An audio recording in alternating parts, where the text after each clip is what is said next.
چلیے یہ باتیں سمجھ میں آ گئی؟ ٹھیک، آگے چلیے، آگے سوال لیتے ہیں۔ سوال ہے کیا قربانی کی گوشت کو 3 دن سے زیادہ ہم رکھ سکتے ہیں؟ ہم نے سنا ہے کہ قربانی کے گوشت کو 3 دن سے زیادہ نہیں رکھا جا سکتا ہے، کیا مسئلہ ہے؟ جواب مرحمت فرمائے۔ جی سوال ہے کیا قربانی کے گوشت کو 3 دن سے زیادہ ہم رکھ سکتے ہیں،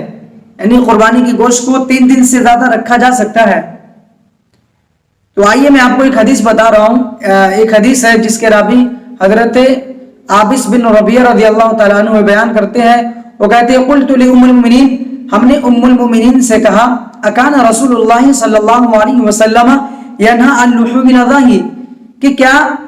آپ صلی اللہ علیہ وسلم قربانی کے گوشت کو رکھنے سے منع فرماتے تھے؟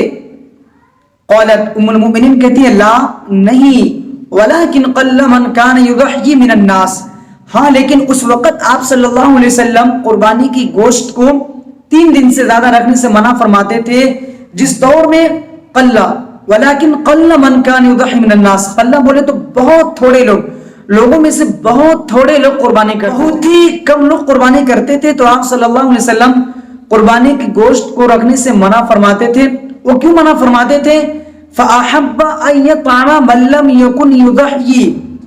تاکہ جو حضرات قربانی نہیں کرتے ہیں، جس کے پاس طاقت نہیں ہے، پیسے نہیں ہیں، غریب ہے،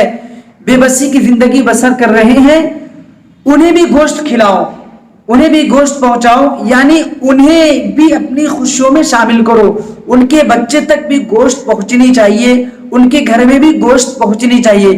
اسی لیے آپ صلی اللہ علیہ وسلم منع فرماتے تھے کہ تاکہ وہ حضرات بھی جو قربانی کرنے کی طاقت نہیں رکھتے ہیں،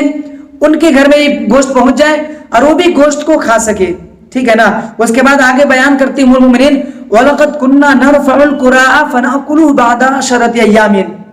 اس کے بعد کہتی کہ جب حالات سازگار ہو گئے، زیادہ تر لوگ قربانی کرنے لگے، سب کے پاس پیسے آنے لگے، تو اس کے بعد ہم لوگ قربانی کے جو پائے ہوتے تھے اس کو رکھ دیتے تھے، اور 10 بعد ایام، اور قربانی کے 10 دنوں کے بعد ہم اس پائے کو کھایا کرتے تھے۔ اس حدیث سے 2 باتیں سمجھ میں آتی ہیں۔ ایک بات یہ کہ قربانی کے گوشت کو ہم جتنے دن بھی رکھنا چاہیں، جتنے دن بھی ممکن ہو،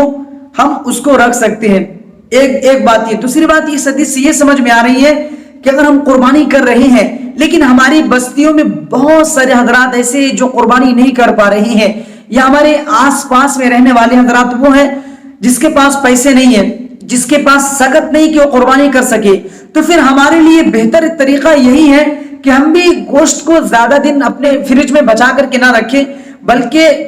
قربانی کی گوشت جو حضرات نہیں کرتے ہیں ہم ان تک بھی پہنچانے کی کوشش کریں۔ اس حدیث کا مطلب یہی ہے کہ قربانی کے گوشت کو رکھ بھی سکتے ہیں، اور اگر ہمارے معاشرے میں جو حضرات قربانی نہیں کر پاتے، غریب ہیں، لاچار ہیں، تو ان تک بھی گوشت پہنچنا چاہیے، وہ بھی ہماری خوشیوں میں شامل ہو جائے، ان کے بچوں کو بھی گوشت ملے، ان کے بچے بھی ہماری اس خوشی میں شامل ہو جائے، ٹھیک ہے نا۔ تو قربانی کے گوشت کو رکھ سکتے ہیں، رکھنے کے ساتھ ساتھ آپ غریب تک بھی پہنچانے کی کوشش کریں ضرور۔